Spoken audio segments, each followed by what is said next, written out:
Good evening, everyone. My name is Emily Lefevers, and I am with the Miami University Alumni Association. For those who have been following along all day, you know that today is Move in Miami. And for those who are just joining us tonight, welcome to a very special Move in Miami event, our virtual wine tasting with the one and only Jack Keegan.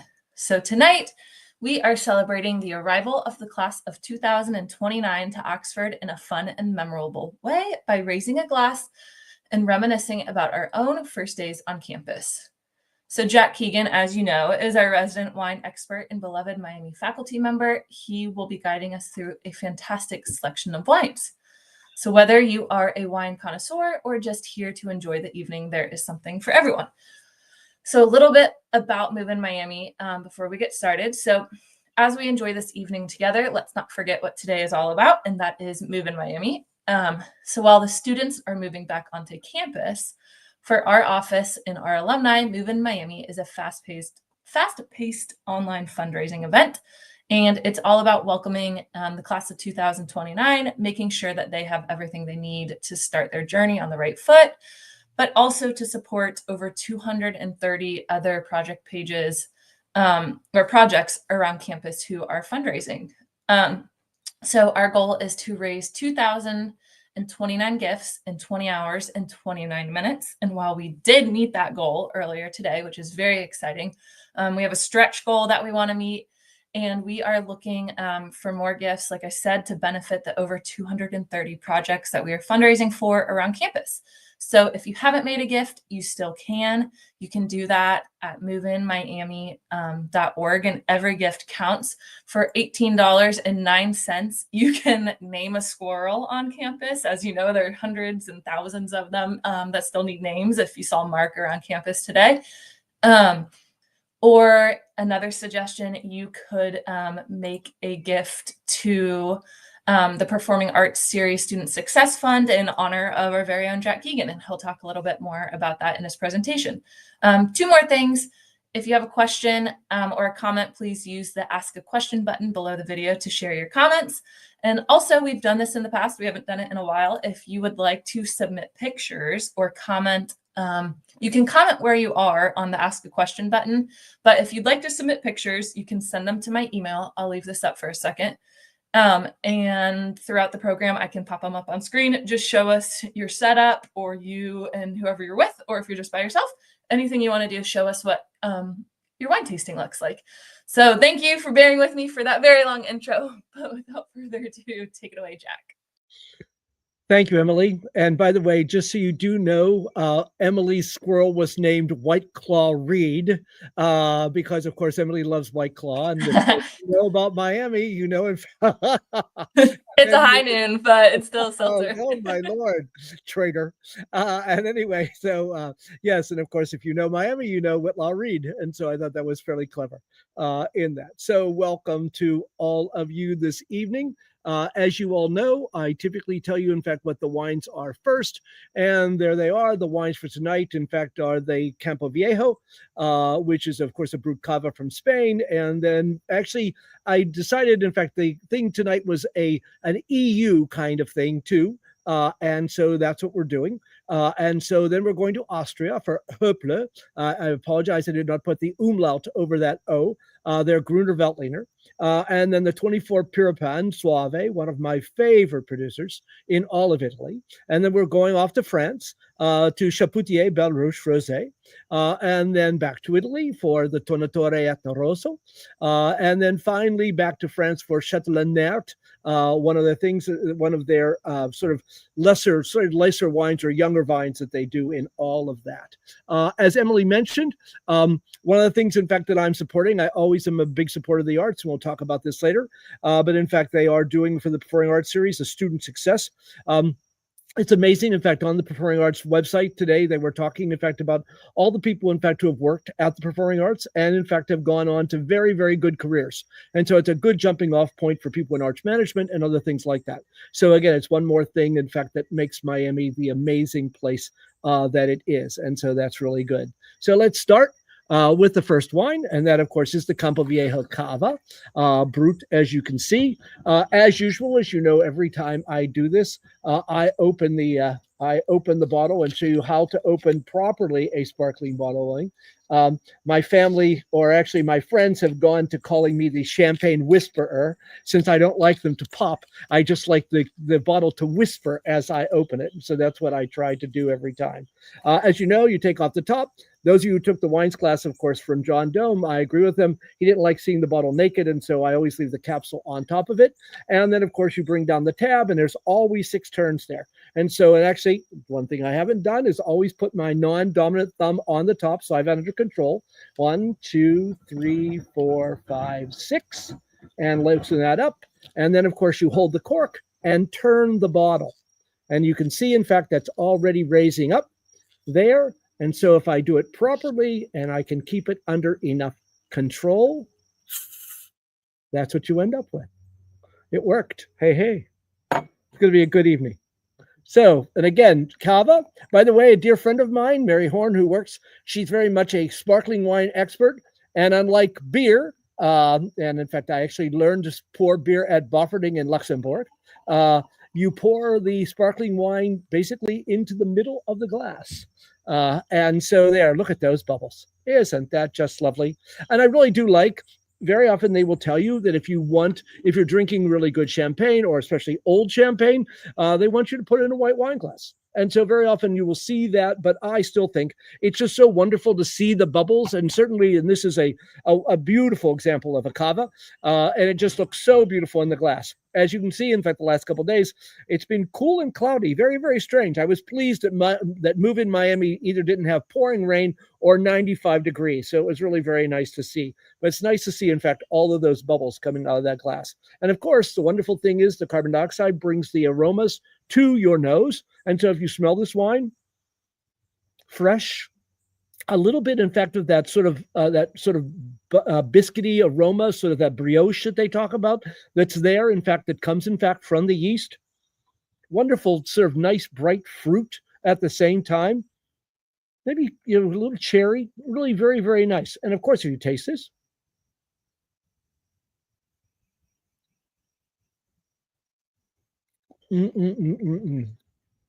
I think this wine is an amazing value. It has that really nice minerality, very typical of Cava. Very sort of, I get sort of iron kind of emphasis to it in that minerality that's there. This is very, very typical. And then again, just nice, bright fruit at the same time. And it's a kind of wine. It really is delicious by itself, but at that price, you don't mind adding, maybe a little elderflower liqueur to it or something else like that to make a really fancy aperitif. So that works out very well too with that. Yes. Quite lovely. A little bit about this wine. Again, it's one of the fun things about doing this is not only do I enjoy doing this, but I always learn things. And so, in fact, I will be changing my lecture. Typically, in fact, when you talk about Cava and where it comes from, it usually comes, in fact, from around Barcelona.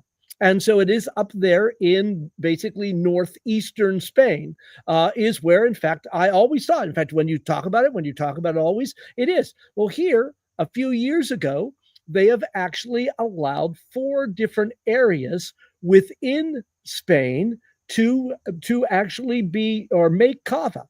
And in fact, this wine actually comes from the valley of the Ebro, as you can there, in fact, in the middle of it, where in fact Rioja comes from.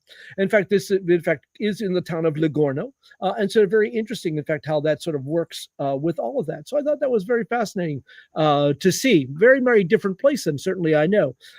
So in fact, as you can see now, there are in fact Cava 4 zones from that. Again, the Penedes, the birthplace of Cava, but then the Ebro Valley, where in fact 3 different areas, Rioja, Navarra, Aragon, and then Almendralejo, my Spanish isn't as good as that, and then the Levant, which is basically down there around the Mediterranean, is also a place where you can make sparkling wine. So I thought that was interesting. That was more than I knew. Typically, now you can add Chardonnay to cavas and a couple other grapes, but typically they are made, in fact, from these 3 grapes: Parelleda, which I guess you can see aroma and fruit, and then Macabeo, and then Zaralo. And so those are, in fact, the 3 white grapes that are typically used. They are, in fact, the native grapes that have been used for a very long time there in the production of Cava there. As you can see, this is, in fact, Campo Viejo's winery, very, very modern. As you can see, with the vineyards, in fact, surrounding it. Looks like a beautiful place to visit. Extremely modern. You can see, of course, all these stainless steel tanks, and in fact, jacketed, which is also very, very nice to see. So, in fact, they have very good, obviously, good control of that area. Again, wonderful place, in fact, to go and visit with the mountains, probably the Sierra Cantabrias there in the distance, there in northern Spain. So, in fact, quite a nice place, a wonderful place, in fact, to visit. That's the other problem with doing this. I see all these pictures and I look up all these pictures and it's like, can I book a flight? Because I would do that pretty fast. In all of that. Here again, seeing what it looks like in the fall. And in fact, things are coming. In fact, it'll be fun. I've got some interesting pictures, in fact, to come up with all of that. So this, in fact, is where you see, and this is, in fact, where this wine comes from. So this is Campo Viejo. Cheers, everyone. Lovely wine. What's nice when I do these things, and of course I get in touch with people, or in fact, people just send things. So I thought, especially considering who I'm talking to, one of the first things I thought I would show you is, actually, in fact, I should actually tell you a little more about this wine. I apologize. It's the 3 grape varieties, but it changes the amounts each year. This is, in fact, from their website. They spend only 9 months on the yeast. In other words, they make this wine just like they do champagne, meaning that they blend the grapes, or they make wine out of the grapes, then they blend them, and then they actually add yeast and sugar. They put them into the bottle. And so in the bottle, in fact, that you are pouring from is where, in fact, it went through the second fermentation. That adds, of course, it adds 2% alcohol, and of course the bubbles, and of course the flavor, in fact, coming from the yeast from this. And fairly dry, 11.8, so just about 1% sugar in there. So it has a little bit of sweetness, as you can tell, especially in the finish, but really beautifully balanced wine, really nice, especially, as I said, for the price. I think there are a few better deals, in fact, around there. Again, and again, this got from Natalie McLean, who is a Canadian person who does samples, etc. She, in fact, says a great value, of course, in the traditional bubbly, medium-bodied cava, bright citrus, grapefruit, bready, yeasty, nutty flavors. In fact, very nice with a long, lemony, zesty note. So again, nice wine, nice wine. What I thought I would show you before we go to the next wine is some Luxembourg. Luckily, some of you may have met or knew Claudine Stefani, worked, in fact, at Luxembourg at the campus for a number of years. A dear, wonderful person. And she does a tremendous amount of hiking, bless her heart, and she takes pictures, and she makes sure, in fact, very often that I see them. And so I thought I'd give you a little quick tour of the Mosel that's here. This is, in fact, or the Moselle, I guess, since we are, in fact, in Luxembourg, in there. And so you can see this, of course. You can see, of course, the vineyards there. Interestingly, again, I text back and forth with Claudine from time to time, and she told me that the people making wine, the viticulturalists, etc., were very worried in the spring because, in fact, it had been fairly dry and they had some other problems. But here, it looks like the year is turning out to be a very, very good one, which I'm glad to see. Though I think it was move-in Luxembourg day today too, and it poured. But it's still early enough. They can certainly get rain without a problem. But look at these vineyards. Very typically in the German style, with the vines, as you can see, going up the hills in a vertical way instead of horizontally across the way. Very, very typical in Germany, but also in Luxembourg, because traditionally they did everything they could to capture the sun. The grapes look great. I don't think they've gone through color change yet. We'll talk a little bit more about that, but look at this.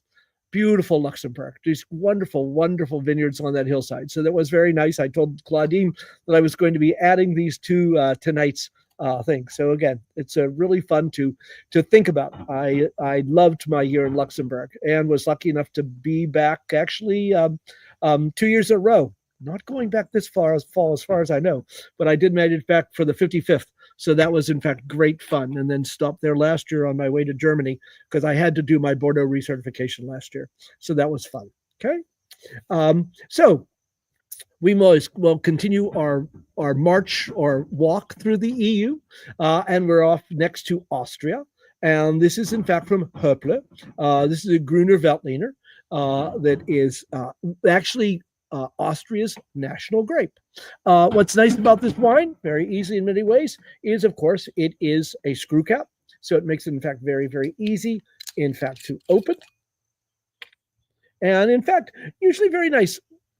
The cork people have done a tremendous amount of work, literally spent millions of dollars.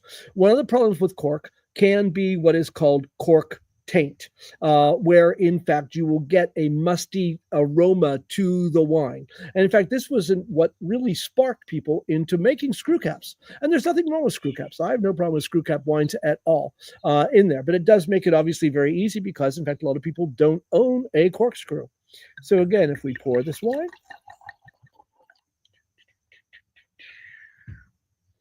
great color. Look at that. Very pale straw, maybe a little bit of green highlights to the back of it, because in fact it is young. It's a 2024, but that's very, very typical of this wine in there. And so if you do swirl and smell this wine, by the way, as usual, the reason we swirl is because it simply puts more of the aromas into the air. One of the things I did too was I pulled these bottles out of the refrigerator probably about a half hour ago, because it gives it a little chance to warm up, even though today's not a warm day, certainly in Oxford for August, and so it's very, very strange. But if you do swirl and smell this wine, so wonderful. Again, I think hints of grapefruit, also hints of jalapeno, a little pepperiness in there too. Oh yes, just oh yeah, and with the again maybe a little chamomile there too, but certainly grapefruit and pepperiness. Ah, lovely. And of course, you taste this wine.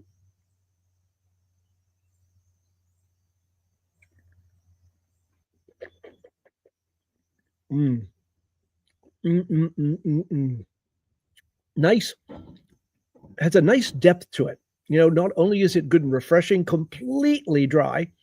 Again, to keep going back to the grapefruit part of it, maybe a little guava in there also in the flavors. And so lots of nice, good fruit flavors, slight bit of jalapeno there too with all of that. Makes a great food wine, great with a lot of appetizers, etc. Gruners, which we typically just call the grape, well, Austria's gone through some interesting times, and well, I'll talk about that in a minute. Let's sort of finish this up. And I'll tell you a little bit of the wines, and we'll talk a little bit about Austria some more. Just so nice, fresh, crisp, beautiful wine, especially for a nice summer evening.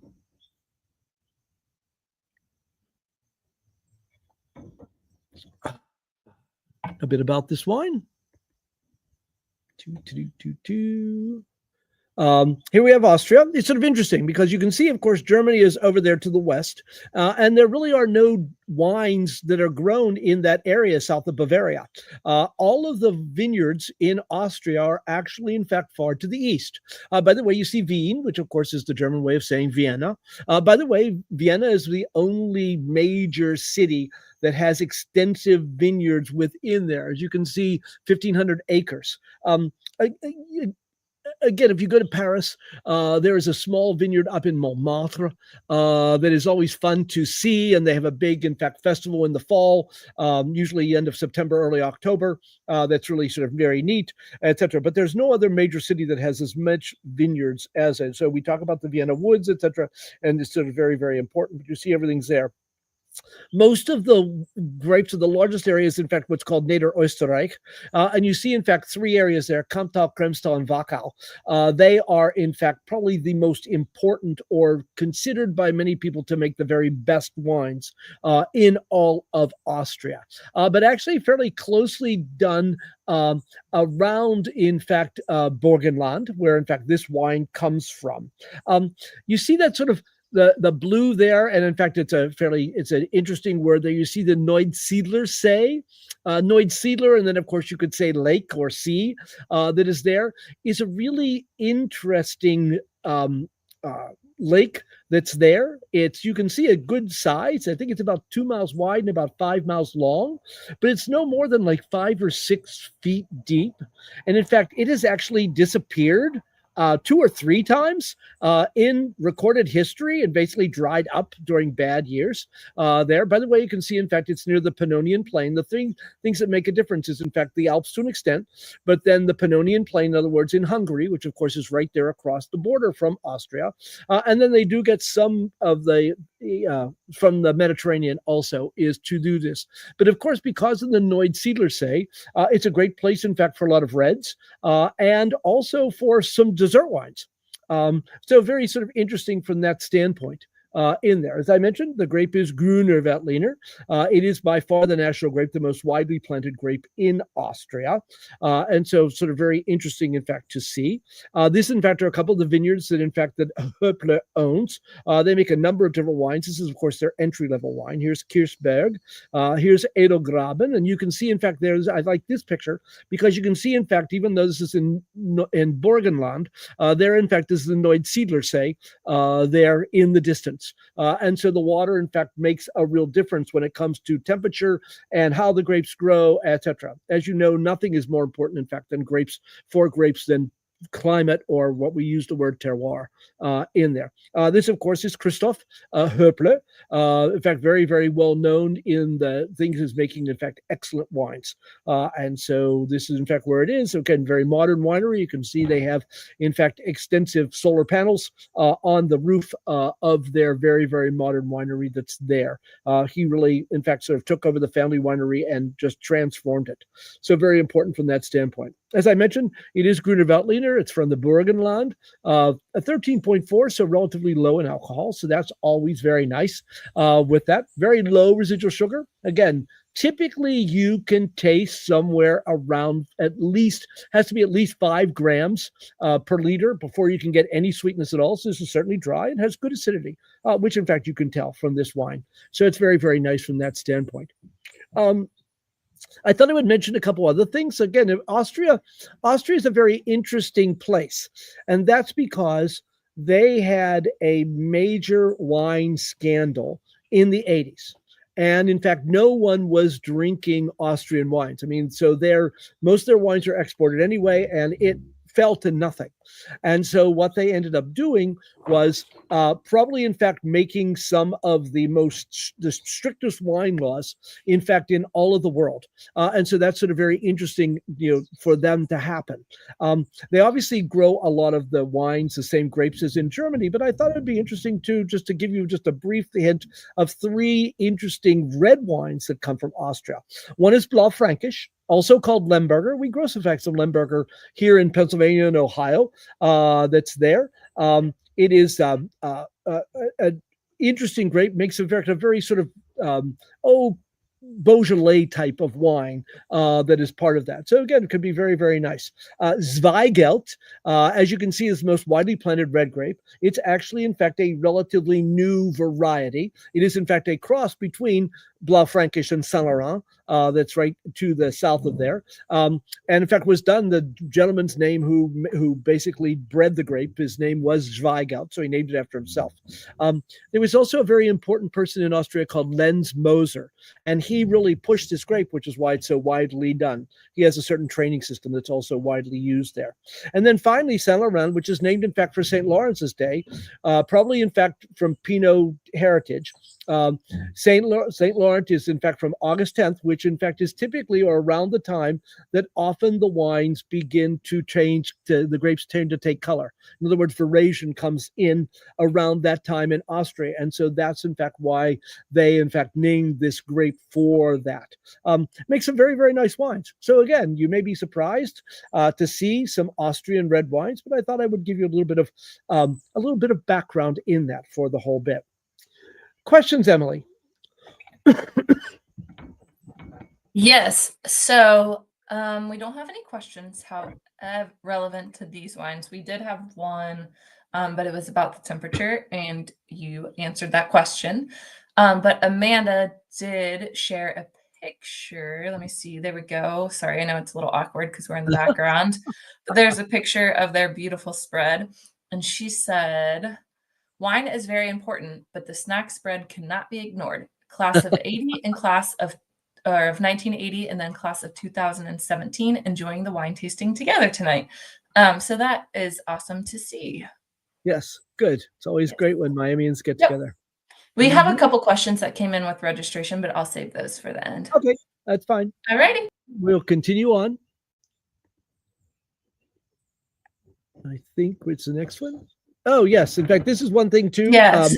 One of the things I did with Emily, in fact, as I said, it's always fun to see things. And also, I think very often when we, I talk about things, especially in class, we talk about things in the vineyard.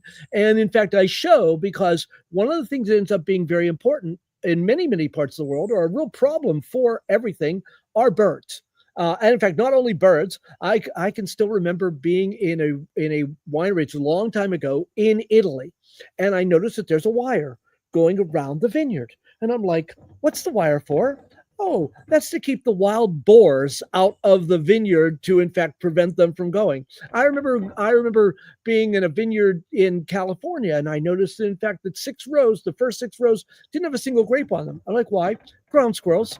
And so all kinds of things, in fact, love to eat grapes. Not surprising. Fox will eat grapes. Obviously, turkeys will eat grapes, any number of things. But birds are, in fact, the major problem. And so typically what you do if you have a high value grape and you have to worry about this and you don't have other things is you net them. And so what Emily is going to show you is actually good friends of mine up at Lincoln Way Vineyard up in northern Ohio. Sherry, especially, in fact, actually, of course, I know her husband and children, etc. Through this, they were in fact in the process this week of putting the netting on the grapes to keep the birds away from their vineyards. And so I thought it would be really fun for you to see exactly how they did this under again, this is a small winery, small vineyard, etc. And just seeing them do that, I thought was pretty neat. So if we could show that. Yes. Okay. And bear with me.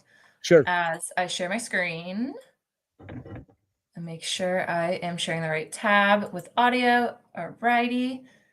And let me go ahead and share this. Alex, I was the one that found the knot. It went pretty fast too. I was pretty impressed. We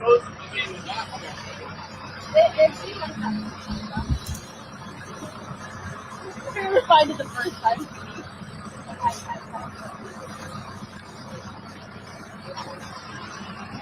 It's pretty amazing. I mean, look at that. I mean, I was really impressed, in fact, how quickly they did all of this. And then, of course, they go in, and what you have to do is we'll close it underneath because the birds aren't stupid. And so you close it underneath. And so they will, in fact, that will keep, in fact, the birds away from it. And so in their higher value crop, that's great. By the way, I will tell you, this is, and I should have put it up there. I apologize. This is Lincoln Way Vineyards. And so you can find them on Facebook and other places. And they put out some very, very good. Their son, in fact, is sort of doing a lot more in the vineyard. And so he puts out these short videos about pruning and picking and all kinds of things. And so it's really worthwhile looking at. So, in fact, there's a lot of good resources out there, but I thought that was fun. And especially those of you in Northern Ohio, you can certainly visit Lincoln Way Vineyards. It is certainly a place to go and see. I'm sure Sherry would be happy to see you. No question about that. Okay. So, on to the next wine. I'm lucking out here. Lots of screw caps, making my life easier. This next wine, as you can see, is Pieropan Soave Classico 2024. Easy to open. Let's see what I'm going to do with this one. Good question. Don't tell anybody.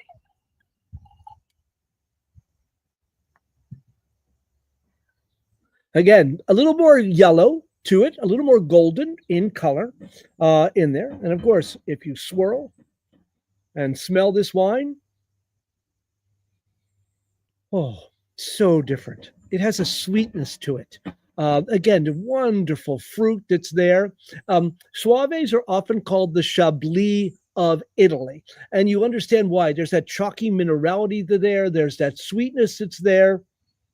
I have to say, if there's one grape or one wine that I really, really like, and typically not very expensive, it is Soave. And Pieropan is certainly one of the producers, even though I typically use them, or I also use Gini often in class. So again, if you taste this wine,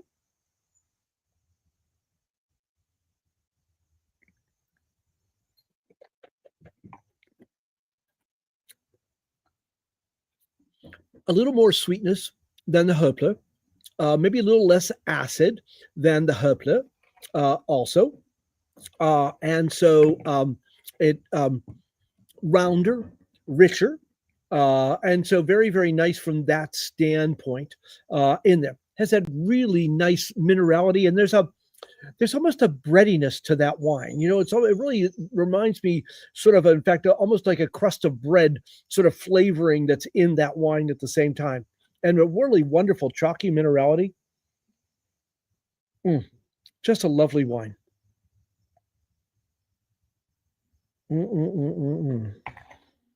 So again, a bit about this wine. It is from the Veneto. And you can see, of course, there's Venice.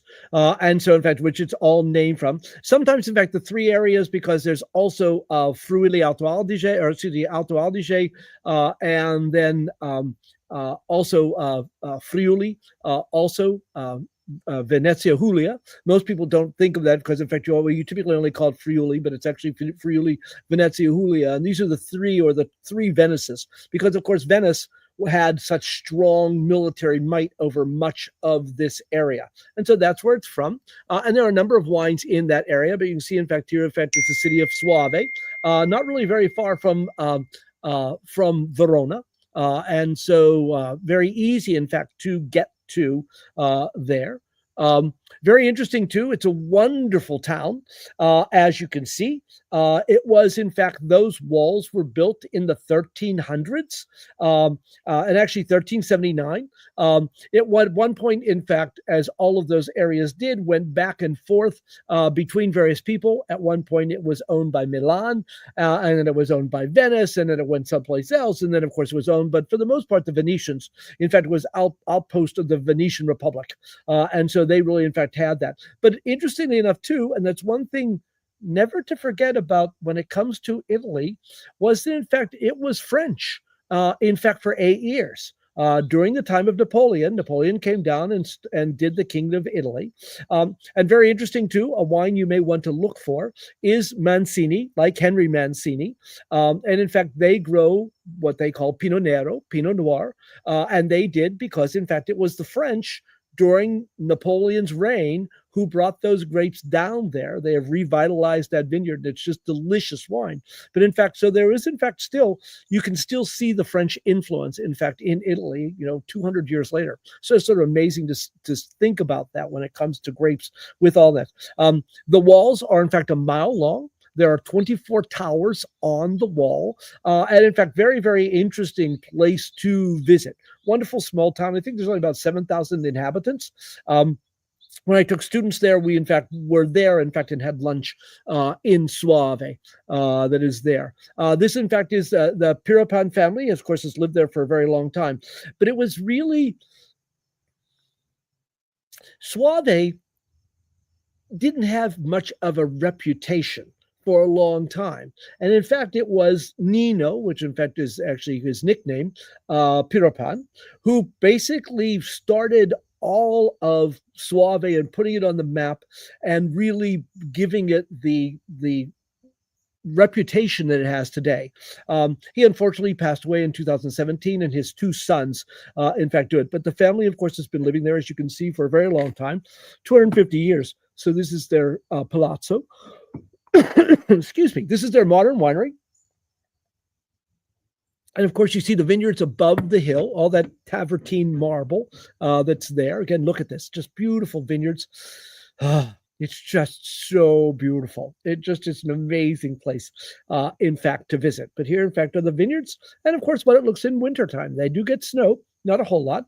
But these, in fact, are the vineyards, in fact, in Soave that end up being very, very important with that.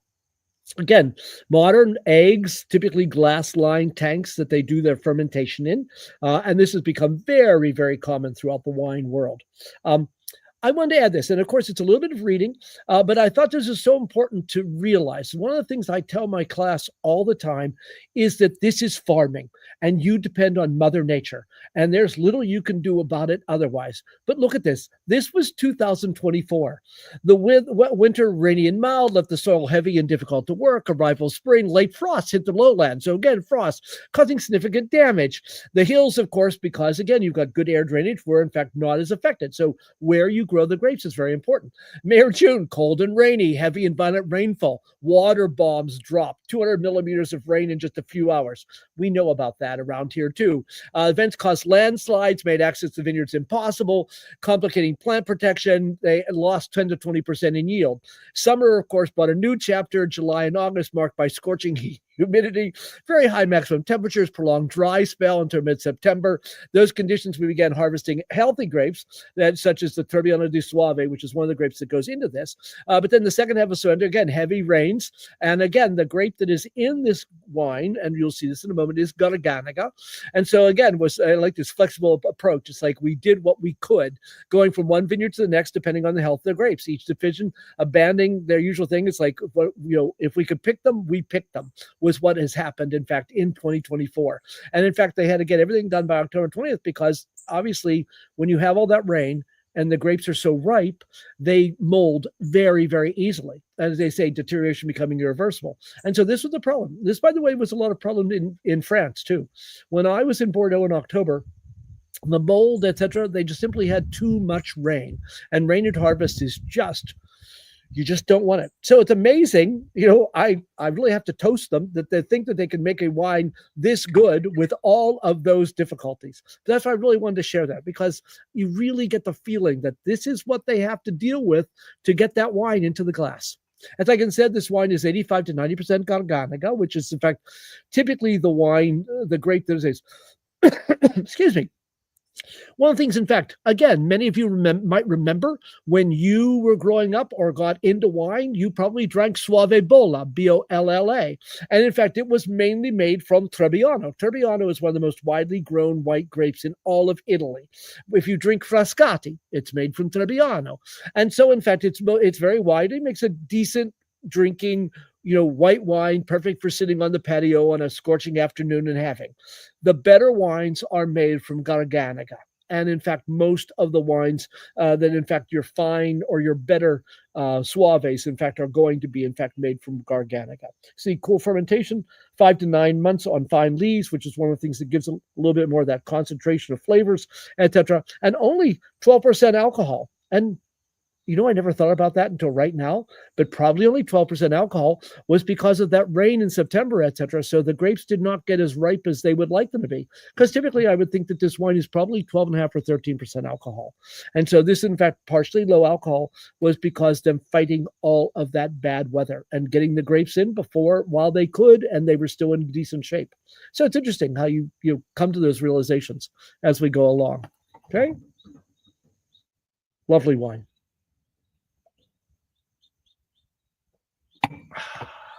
Questions, Emily?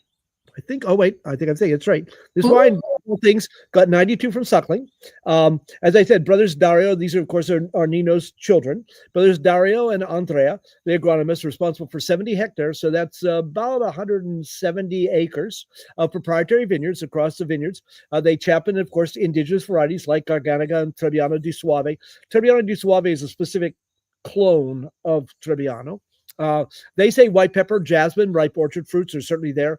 This is a blend of a litany of sites. Again, they probably had to. A fine smoky plume across effortless, tenacious finish, delicious, easygoing, and highly fidelicious. How's that for a word? I guess they mean it has the fidelity, in other words, to what it should be, an expression of the region. I don't think I've ever seen that word before in there. Hopefully it won't come up in spelling bee in there. Fidelicious. Geesh.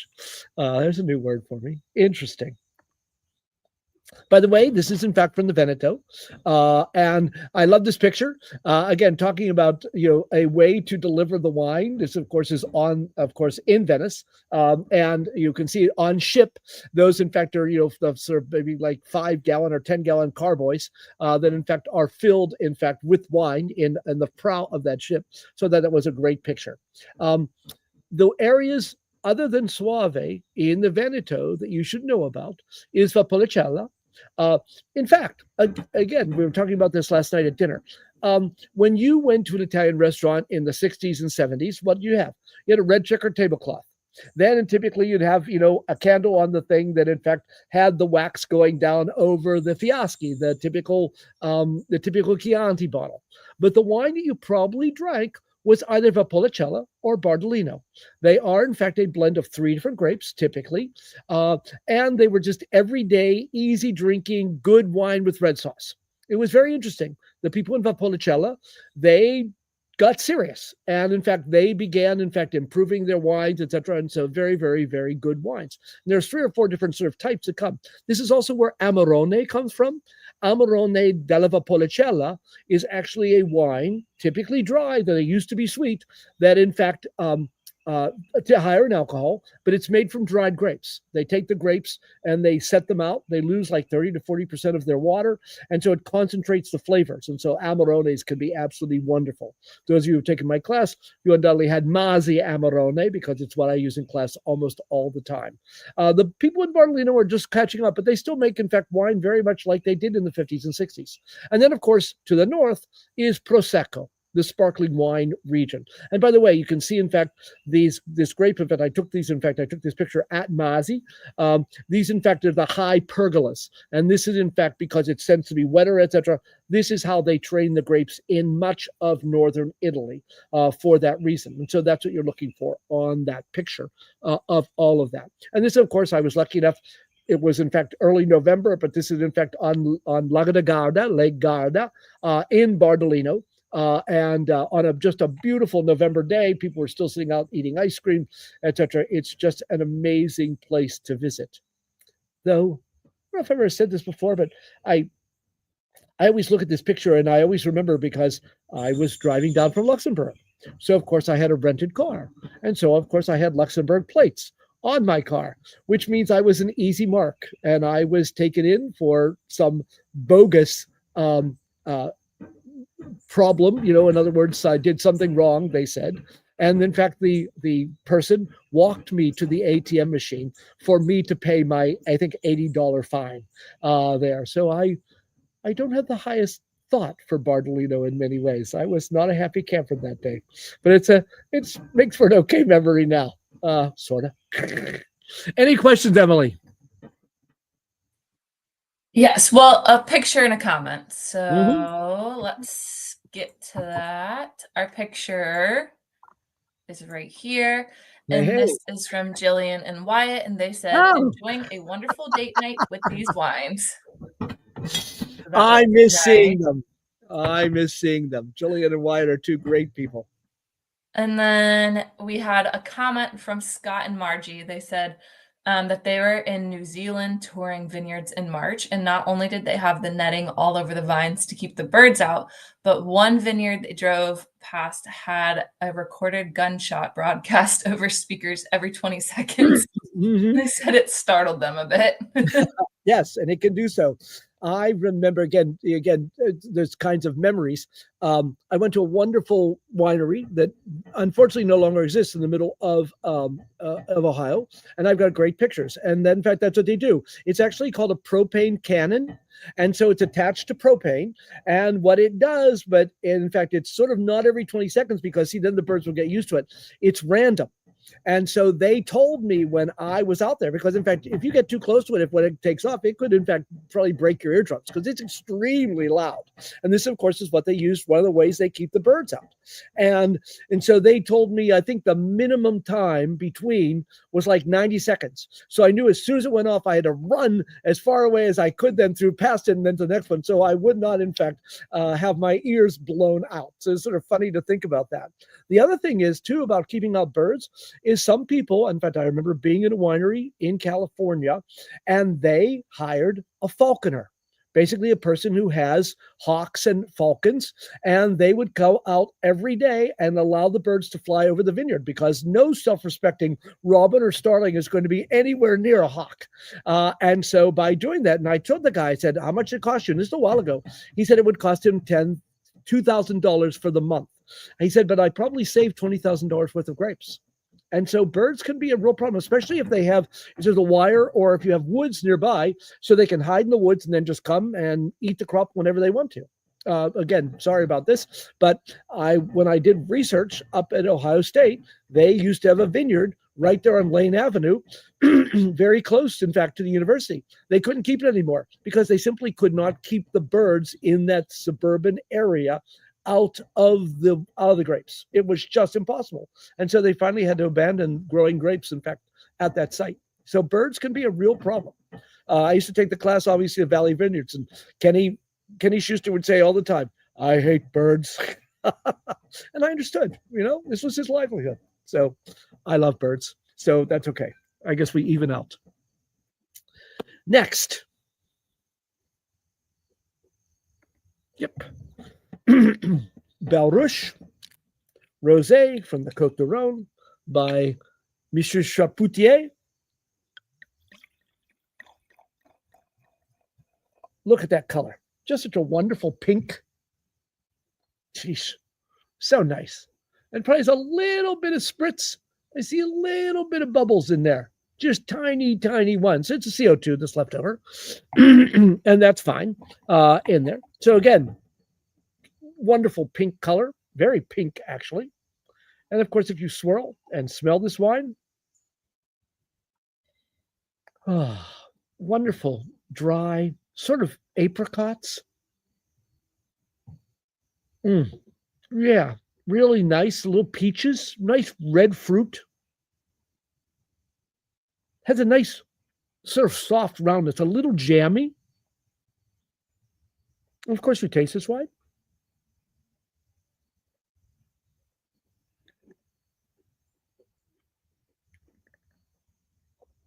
You can feel, the French would call it pétillance. You can feel a little bit of bubbles on there. What I like about this wine so much is the wonderful bright fruit, but there's a skosh of tannins in there. It's got backbone to it, and I think very often we sort of like, it's like, oh yeah, it's a rosé. Don't think about it, don't care, etc. But this would make an excellent food wine, because having that tannin there, I could see having this with grilled chicken would just be marvelous. I think certainly, things with like feta cheese, stuff, again, because this wine would stand up to a lot of things off the grill or, some pretty serious food really nicely. Yeah, wow. I'm impressed. Yeah, it really would. And actually, I've got it, having it out of the fridge long enough, it's a good temperature. You do not want to serve wines too cold. Obviously, you want it to be chilled and refreshing. But if it's too cold, we say the wine's dumb because you can't smell anything.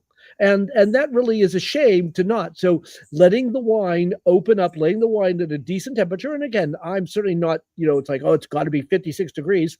But, somewhere, I would say, 55 to 60, etc. Because it warms up, it's going to warm with the glass too. If it's too cold, in fact, and my friends know, the first thing I'm going to be doing is putting my hands around there and warming up the wine, because I want to taste it. I paid for it and I want to enjoy it. So I want it to be at its best. And this is a really good temperature too. So I'm very pleased. I'm very pleased. Yeah, that wine's got a lot of guts.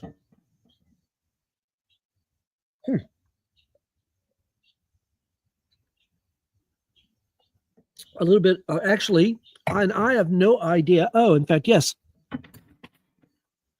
I'm going to, while I'm opening this bottle, I'm going to, I won't call it a rant.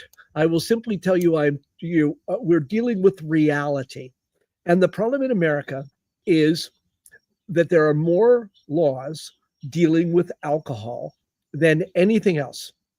I will tell you, in fact, as a pet peeve, every time I do a talk like this, and I want to find information on wines, every time I go to a website, it asks me if I'm 21 or if I'm of the legal age in wherever I'm coming from.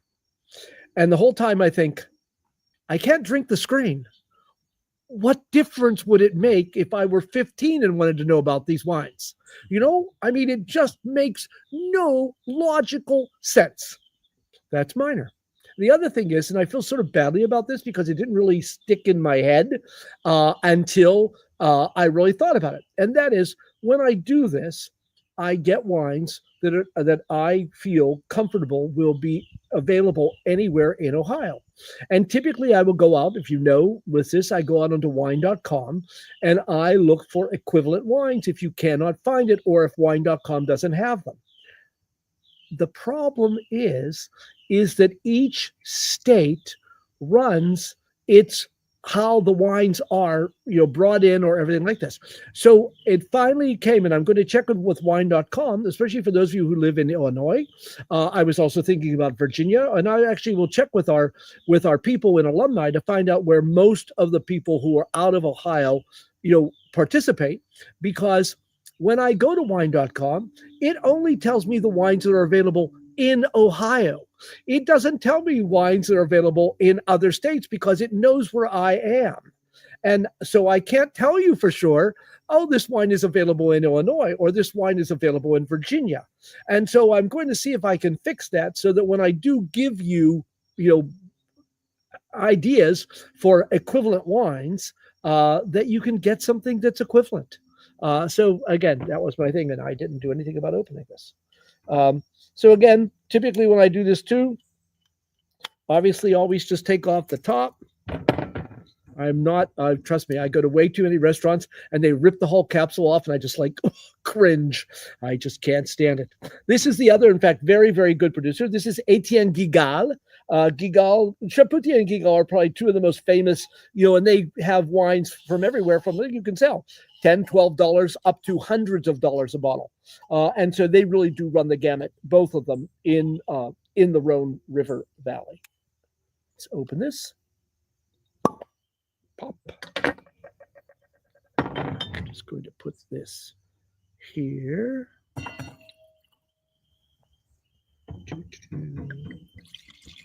Again, slightly lighter in color, actually probably fairly equivalent to the other. This is also 2024. It's a Côte de Rhône Rosé. If I swirl and smell this wine, very much the same. I really have to say, still has the same wonderful sort of fruit that is there. Maybe a little lighter than the Chapoutier. And again, if I taste this wine,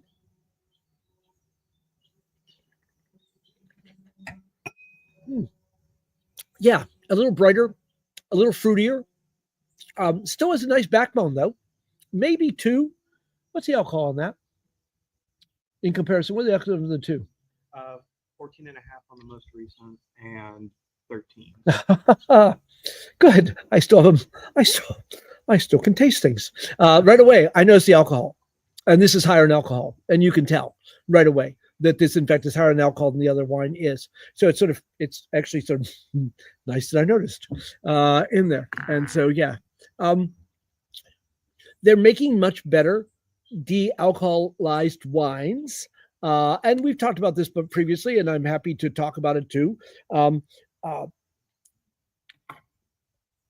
Yes, alcohol can be a problem. Alcohol is a major problem in our society. There's no question about it.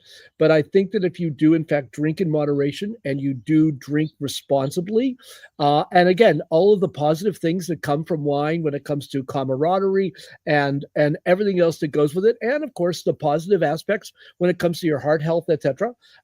I think that the research still out there says if you drink in moderation, it is better for you than not drinking at all. And again, but of course, it's everyone's personal choice. But I enjoy my wine. I enjoy drinking it with people. I enjoy sharing it with people. And I certainly will continue to do so with all of you. So it really is sort of fun to do. A little bit more.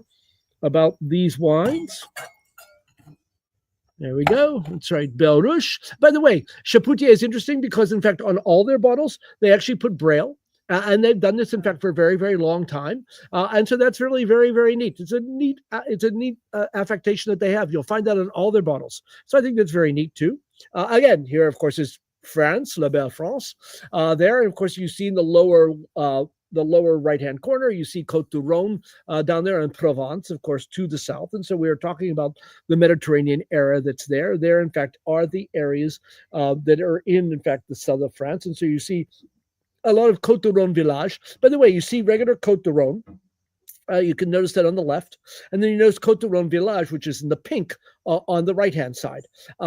Typically, if it says village, those are slightly better wines. And in fact, then some of these villages can actually put their name on it. So it'd be a Côte du Rhône, but then it'll say like Saint-Alexandre. And so that's usually then a step up in quality. And of course, those of you, in fact, took the wine class under John Doe, you never heard of Gigondas or Vaccarat or Lirac. These are all areas that, in fact, are relatively new AOC areas. In other words, AOC, Appellation d'Origine Contrôlée. In other words, these are the highest wines. The other thing, too, that's why, in fact, I find this so interesting to do. I'm looking at this map and thinking, Grignan les Aldemar. I've never heard and have never had a wine from that area.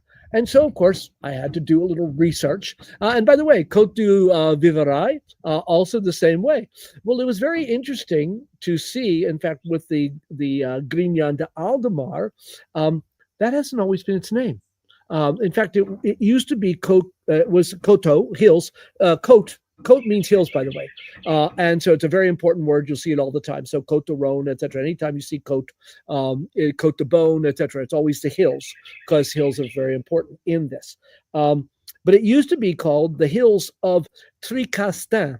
And I still remember that word. Well, here I found out that, in fact, that used to be the name, but I don't remember this, and maybe some of you do. I guess in 2008, there was, in fact, an accident at a nuclear plant where there was a uranium, some uranium came out of it.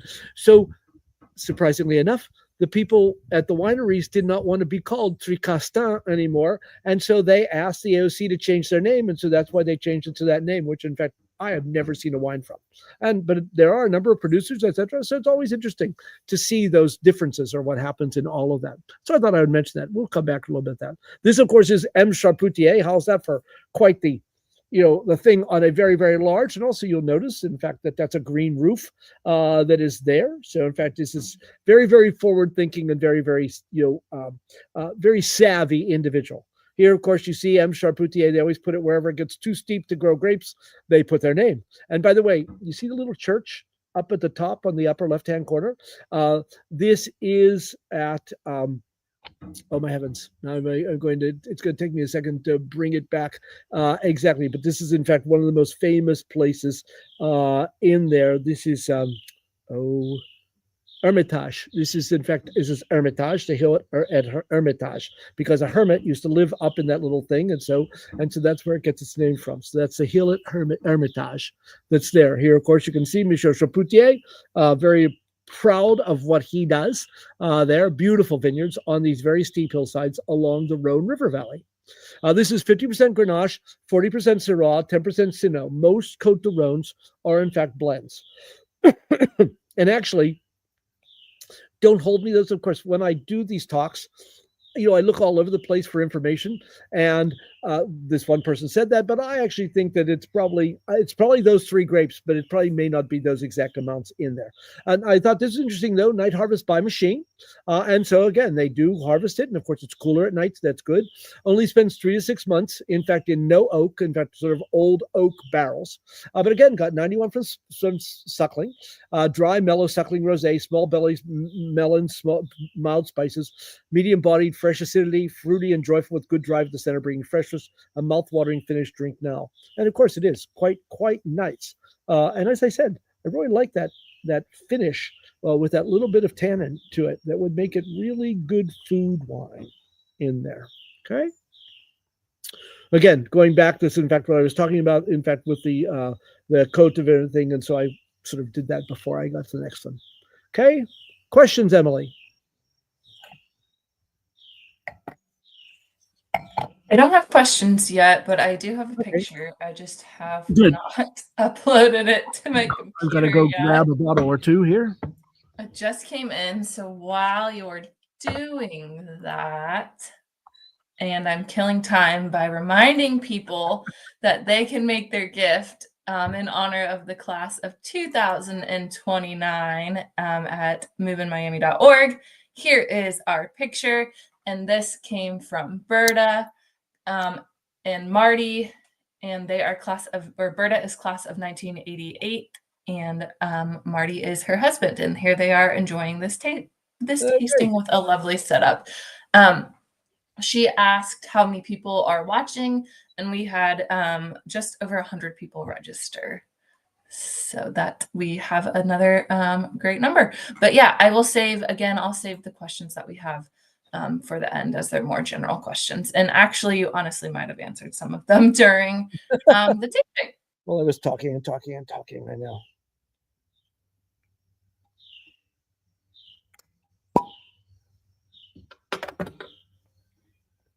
So this is Tornatore, Etna Rosso. First thing I like about this is the color.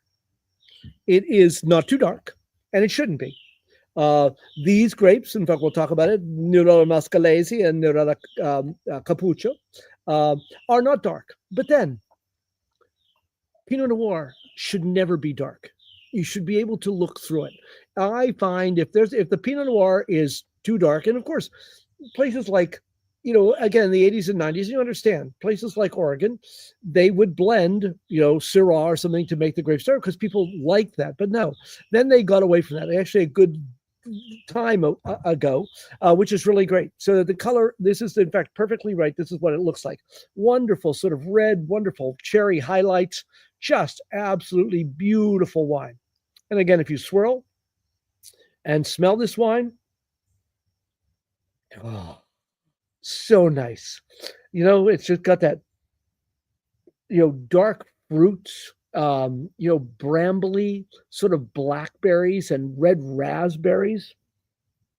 But there's also that, there's that wonderful depth of, so it's really not oaky notes, but they're woody notes that are there that are just, in fact, have that sort of sandalwood. Just beautiful nose. So nice. And right away, you just think about food on the grill, etc. That would be so nice with this. And of course, you taste this wine.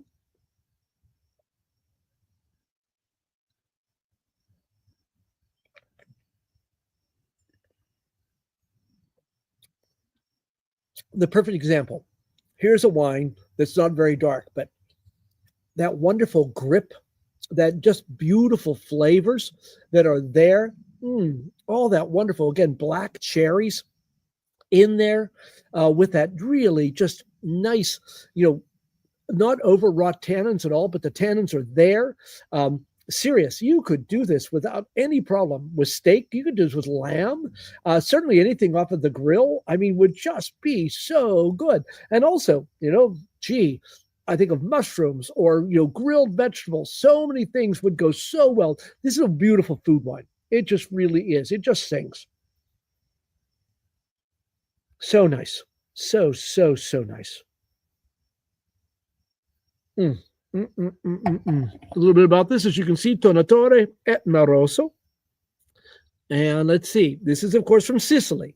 And of course, because of Mount Etna, Sicily is a very interesting country. Of course, they've been making grapes there making wine there for a long time. But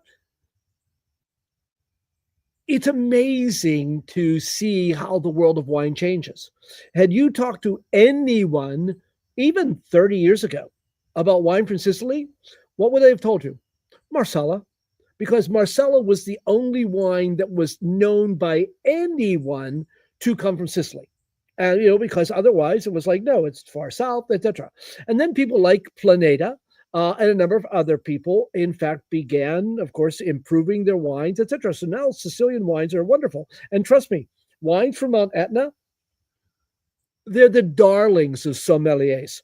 They found them now. It's been a good while now, probably a good 15 years, where all of a sudden these wines, in fact, coming in fact from around Mount Etna, which you can see is very far. In fact, I've got a close-up, but in fact, as you can see, of course, a little plume of smoke that's on there coming off of Mount Etna far there, in fact, to the east or to the right on the page that is there. And so that, in fact, is where Mount Etna is there. And of course, and these wines, both red and white, the Catarato, which is their, again, native white grape, makes wonderful wines. You can find Etna Biancos also that are really, really good. And the prices are going up, but still far from breaking the bank for even some just truly incredible wines from there. Again, if you can see, here's Mount Etna. And of course, these wines, in fact, come from the northern slope. But in fact, only those three sides. Luckily, when Etna erupts, and it does fairly often, most of the thing seems to go, in fact, to the west. And so even though obviously all of this is volcanic soil, it's been a long time since, in fact, you've had any flows coming down that way, in fact, to hit the vineyards. And so for the vineyards, in fact, have done okay. It's mostly the west side, in fact, is where it comes from or goes to. As you can see, in fact, wonderful vineyards that are here. Again, these, in fact, are vineyards, in fact, of them. And as I said at the left too, and you see this all the time, you'll read this and it's like, oh, my family has been in the wine business for, 200 years. And this, in fact, is a good example of this. But really, yes, they were probably, in fact, poor farmers. And then, one of the offspring, in fact, I think this one literally in 2013 began, in fact, expanding, et cetera, and making these wonderful wines. So they've only been really in business since 2013, even though when you read the thing, it's like, oh yeah, 200 years. It's just, it doesn't always work that way, but it's always fun, in fact, to see. This, in fact, you can see, this is, of course, an aerial view of their wonderful, the winery and the vineyards, in fact, that are there. Very, very green in this picture. And then, of course, there is the top. And by the way, this, of course, is pictures, in fact, from them looking up, in fact, at Mount Etna, which, of course, does, as you can see, there's June 2nd of this year, and there's, Mount Etna exploding. And so it certainly does. This, of course, is probably looking, in fact, again, up at the mountain there. Luckily, in fact, it has not been so bad to obviously cause the vineyards any problem or, in fact, causing thing, but certainly that possibility is always there in there. So it's always interesting, in fact, to see how that works, in fact, in all this. As I mentioned, this is the grape, Nerella Mascalese. As they said, in fact, I had to, of course, reiterate, the prince of Etna vines, because, in fact, there's also a Nerella Cappuccio, and I think there are probably some other, native grapes that they use, but there's no question that Nerella Mascalese is considered to be sort of the top. And it's very, I apologize, I should have looked. I imagine it's probably in the Pinot Noir family in there, just because of the flavor and the color, etc. But I did not look in the one book I have to see exactly where they feel Nerella Mascalese comes from. But absolutely wonderful wines. Just absolutely, just great food wines. Wonderful, in fact, to have in all of that. As I mentioned, this is 95% Nerella Mascalese, 5% Nerella Cappuccio. Spent 6 months in French oak barrels, probably none of them new. There's probably at least one use, etc. So, and really, it's 6 months isn't very long, but it doesn't. I think we're not getting much of the flavor of the barrel. You're really getting a flavor of the grape itself that has that nice concentration to it, especially in the finish. That's so nice. A little bit leathery in there. Just really, really lovely in there. And again, 91 points. I really like this. This is textbook Etna Red, relatively new, large, important producer. Pale and light-bodied red, perfectly transmits the red strawberry, pomegranate, cranberry fruit. Nerella Mascalese, vague pepper, flinty minerality, medium body, well-balanced internal white. These are dry mineral finish. The length is very good. Chilled lightly, served for the next 5 years. Tasted in May. But I like this one too. It says, he obviously tasted in summer 2024, not the most ideal time to experience the sheer beauty of this classical stylized and modernized Etna Rosso. Well, May 25 is really that moment. Get it now without hesitation, preferably alongside anything that involves Sicilian eggplant in one of the many local preparations. And so right away, I was like, oh, I've got to find some good eggplant, again, because it would just be wonderful with that. And I love good eggplant. So that would be really fun, in fact, to do. So again, fun wine. Beautiful wine. Beautiful, beautiful wine. Oh, yeah. And it's wonderful how they change. It really has now, there's a wonderful aroma, a floral aroma, coming out of there. Really just amazing flowers coming out of that wine now. It's amazing how they change. Wine is amazing.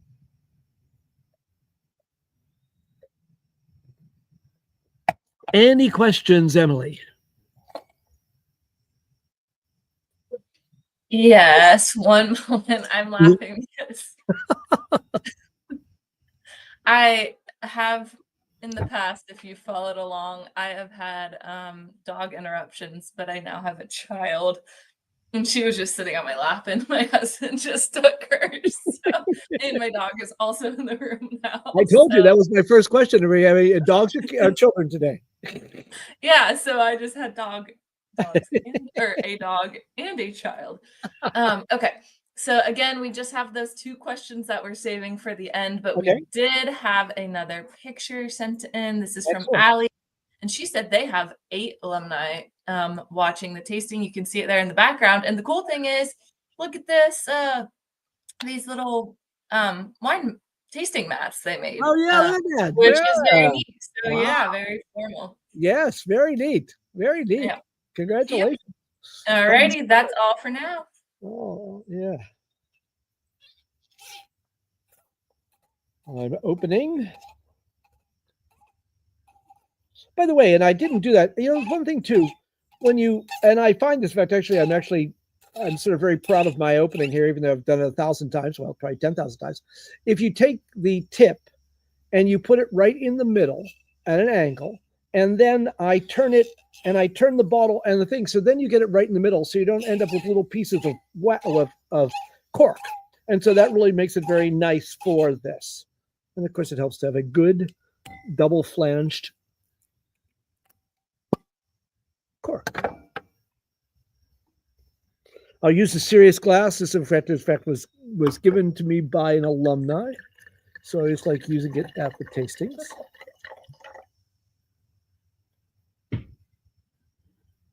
So let's see. Our next wine is Châteauneuf, Châteauneuf de Pape, Les Graniers, 2019.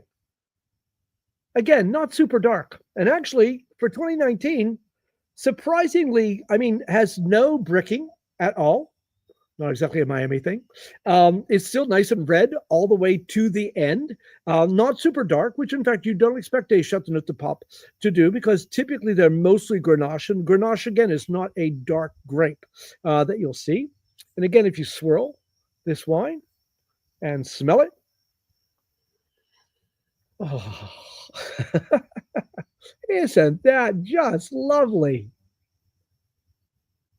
Again, it's the fruit that just comes out of this. There's so much bright red fruits, cherries, raspberries, just so many just really great sort of jammy red fruits coming out of that wine. Wow.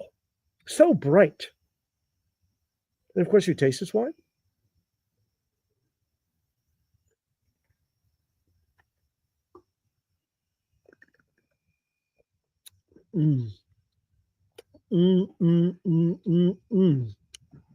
Alcohol. One thing you'll notice on this wine, I think no question at all, but has wonderful fruit. But then again, it's that background of sort of the woodiness, the dark herbs that are there. And really getting into literally almost coffee. And the really sort of dark flavors that are in the finish, but again, sort of carried along with that bright fruit. Wonderful food wine. Let's face it, a glass of Châteauneuf de Pape is not something that you open and have a couple big glasses of. Dinner. That's where this wine shines.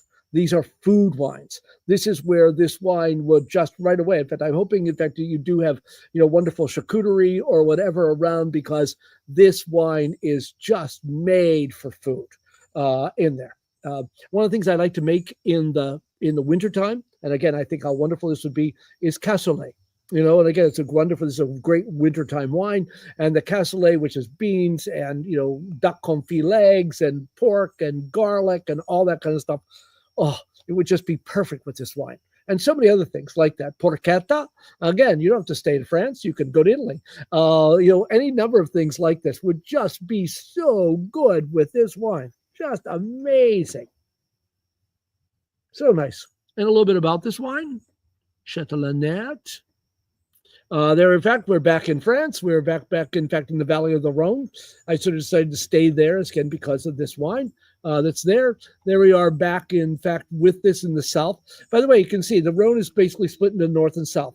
The north is almost all Syrah and very small. The south is very, very large. And you have to look a bit, and you can see right there, in fact, just a little sort of red dot there is, in fact, Châteauneuf de Pape that's there. Very, very close, in fact, to Avignon. And in fact, you see at the very bottom of the screen, in fact, is the city of Avignon, which in fact has a major amount to do with this, because in fact, you see it's Châteauneuf du Pape. Pape stands for the Pope. And that's because, in fact, so this is in fact talking about the new palace of the Pope is the translation of Châteauneuf du Pape. The reason being is, in fact, in Avignon, if you go, you can still see the papal palace, which in fact is there. A little history. In fact, I think it was in fact the king, I think it was the Bishop of Bordeaux became Pope. And of course, in like anything that deals with people, you have politics. And so, of course, one of the major players in this was, in fact, the King of France. And even though Avignon at this point in time was not a part of France, it was under French influence, but it was simply not part of the Kingdom of France at that point in time, they decided that Rome was too, had too much of a crime problem to stay in Rome. And so they decided to move the papacy, in fact, to Avignon. And so, in fact, this is what they did. So the Pope left Rome and moved, in fact, to France, to Avignon. And so then there were 3 popes that were considered to be true popes. And of course, what they ended up, though, is, of course, the Italians wanted the Pope back in Rome, obviously, for many reasons, but one was, of course, the money. And so there was what was called a papal schism, because then there were 2 popes, one in Rome, one in Avignon. And then eventually there were 3 popes, and they're finally like, wait, this is completely out of control.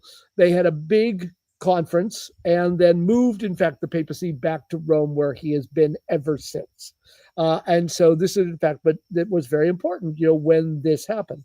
In fact, I love telling in class that Petrarch, who was a very famous poet and diplomat, etc., in Italy, and he told the Pope he was encouraging him to come back to Italy, but he said, of course, he knew the wine was better in Avignon, especially because he could get Burgundy, and so he knew that was one reason to stay in Avignon was, in fact, the quality of the wine. So I thought that was always funny to see.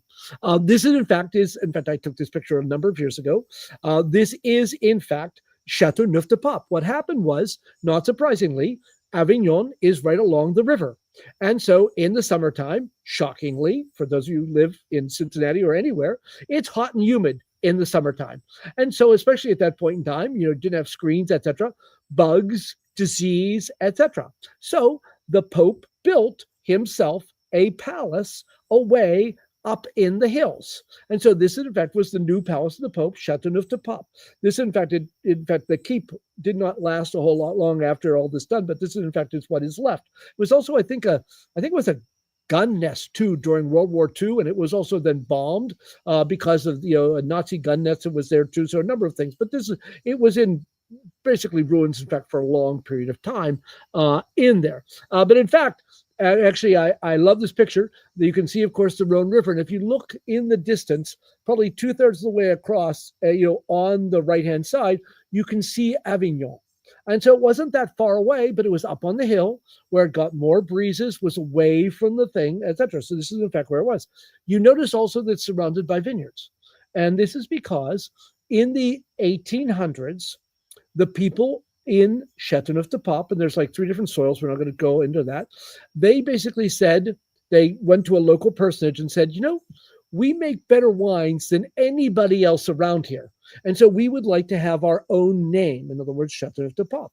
And in fact, at one point in time, the French government was not supportive, but they did a complete 180.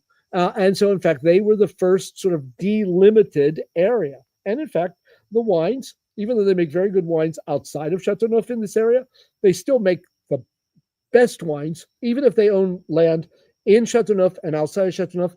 The producers will tell you, yes, the land, the terroir in Châteauneuf. And by the way, what did they use most importantly? The plants, because they used a lot of, again, herbs, things like rosemary and thyme, etc., which really grow best in good soil drainage. And what else does wonderfully well in soil drainage? Grapes. And so, having that kind of good soil drainage was very important to growing good grapes. So that's what they did in there. This is Château Nerthe. And in fact, I was lucky enough to visit them when I was in Luxembourg. And in fact, I'm so sorry that we no longer have any faculty in Luxembourg, because I would love to go back.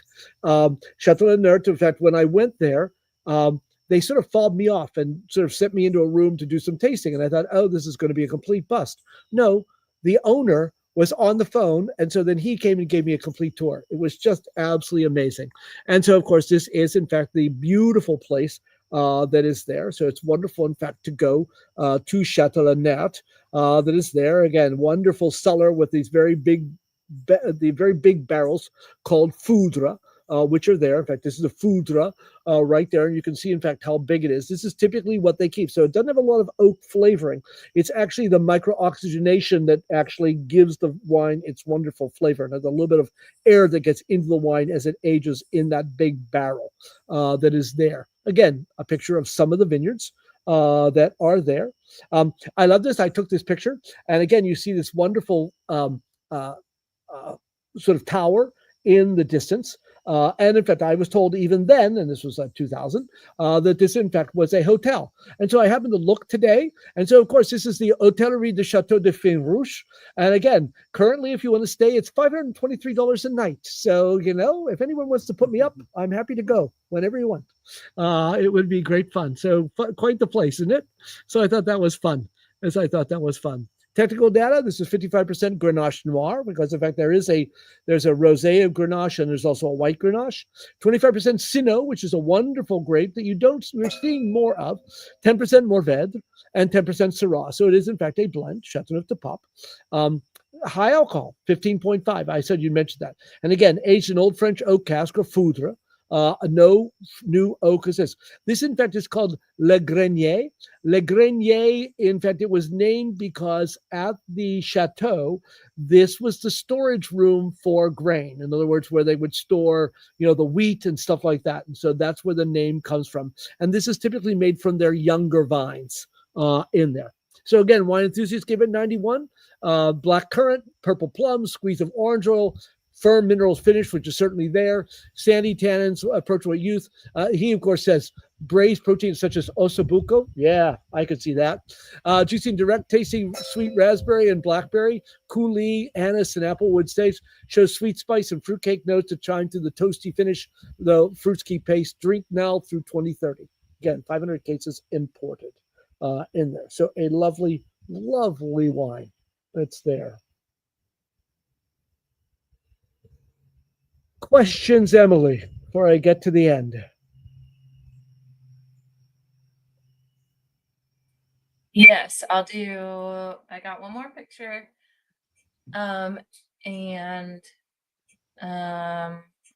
Scott sent a picture of where you were just talking about.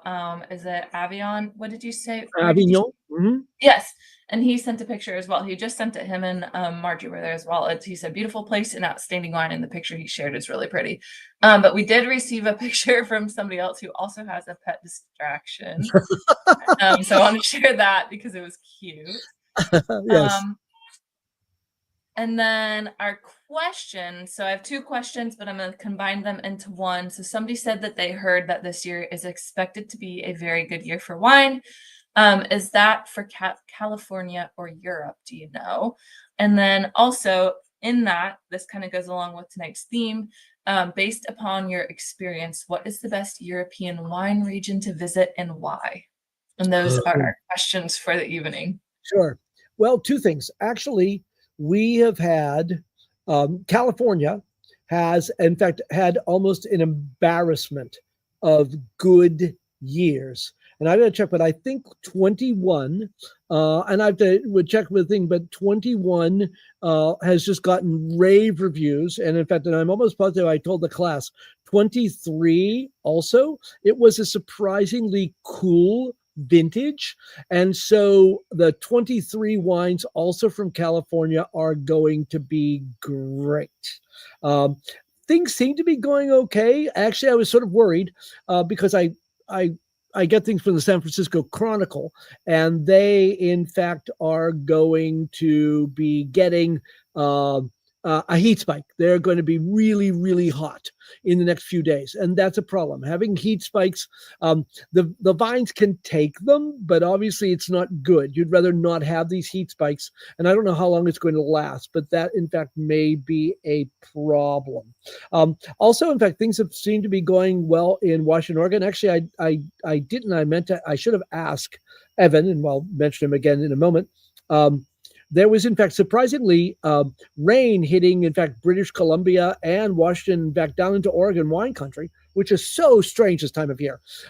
This is the time of year where the people in, for example, Seattle, never want you to come and visit because the weather's gorgeous. Everyone always thinks it's always rainy and cloudy and foggy. Nah, it's not. It's gorgeous for months around now. But they don't want you to know that because they don't want you to move there. And so it really ends up being sort of very, very neat for that.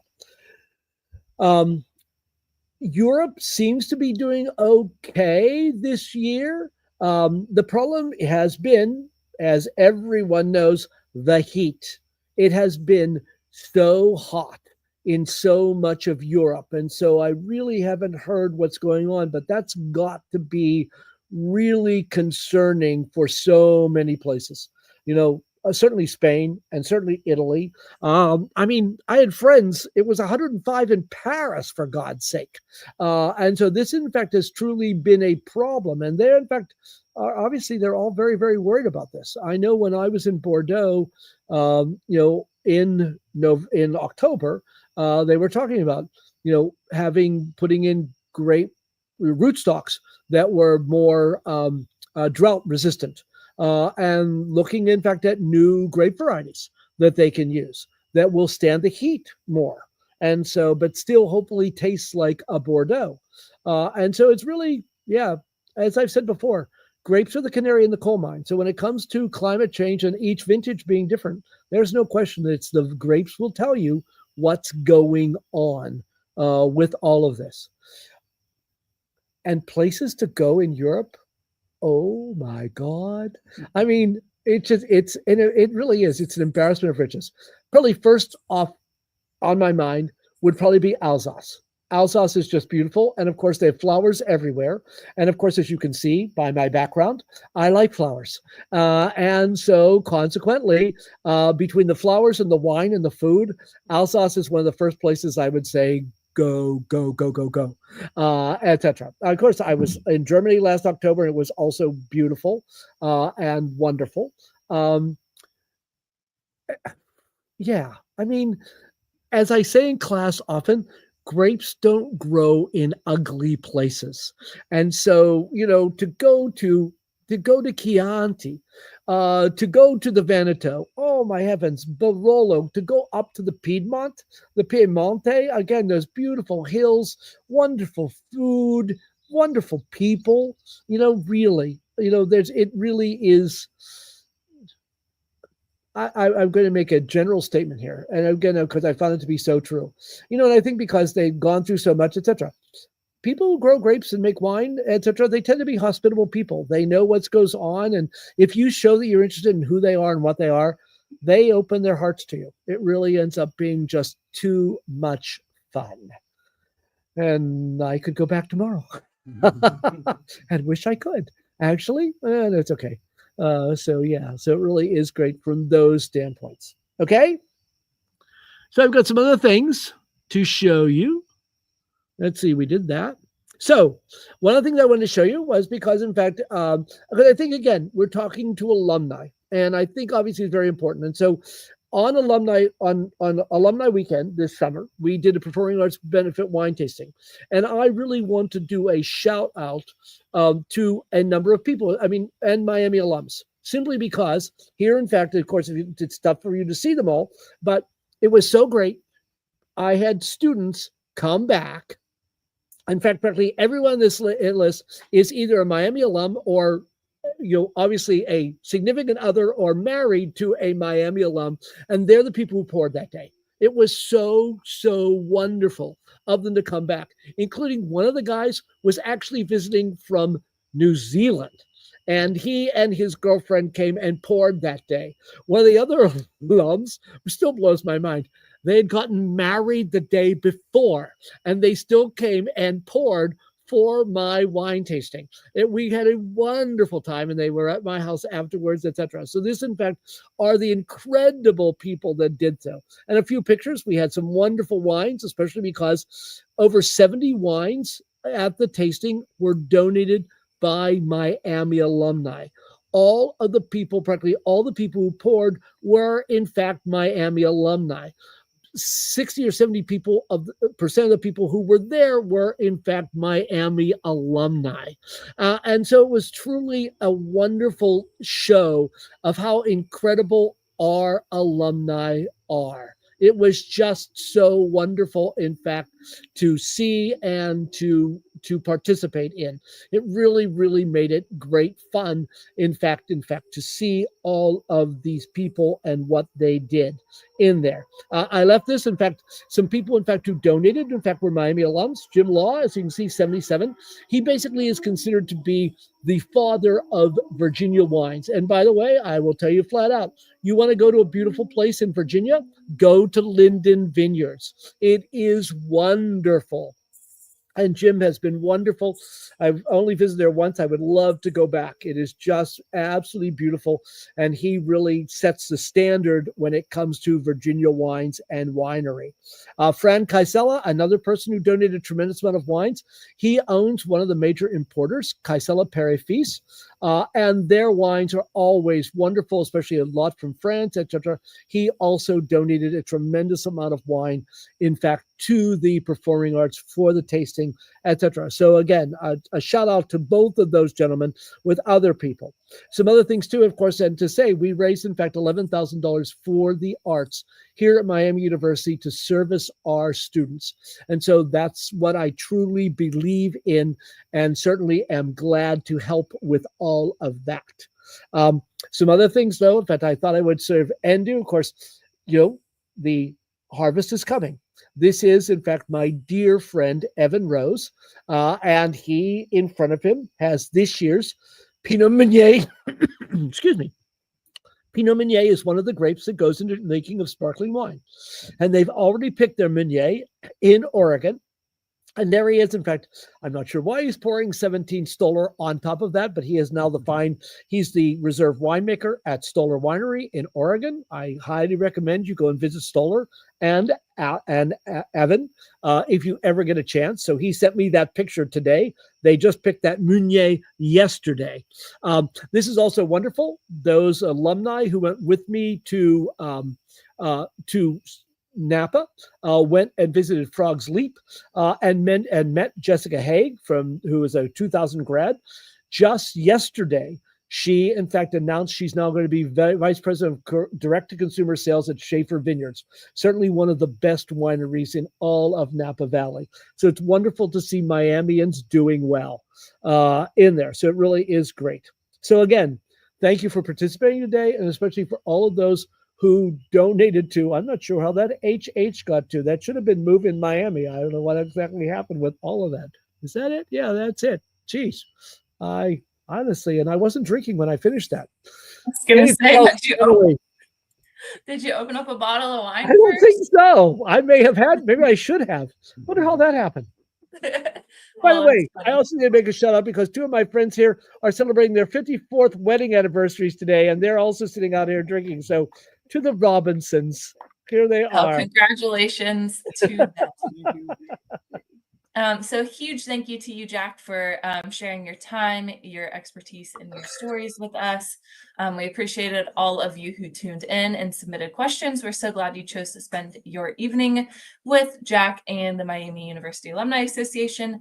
So just a reminder, you can still donate to one of our over 230 project pages that are raising funds for different projects on Miami's campus. And you can do that at moveinmiami.org. If you need a suggestion on where to give a gift, again, you could donate to the Performing Arts Series Student Success Fund in honor of Jack. Or if you're looking for something else, you could name a squirrel on campus for $18.09, and you'll get a certificate signed by President Crawford with the squirrel's paw print. So it's very cute. So again, thank you so much to you, Jack. Just in fact, again, and let me reiterate that, you know, our students are the most important thing we have here, and supporting them is so important. That is very true. And that is why we do things like this, to keep our alumni involved and keep our alumni network strong, to help support our students. So thank you again, Jack, and thank you to all of you who tuned in tonight. We'll see you for the next tasting. We are giving a save the date, and I forgot we were going to do this. It will be our holiday wine tasting, and it is on Friday, November 21st. That is the Friday before Thanksgiving. Yes. And because a number of you have asked, we'll probably go a bit more upscale that day too. We'll have some really tasty wines and undoubtedly some of my favorites. So cheers, everyone. So save the date. Thank you again, Jack. Thank you to all of you, and have a great Friday and a wonderful weekend.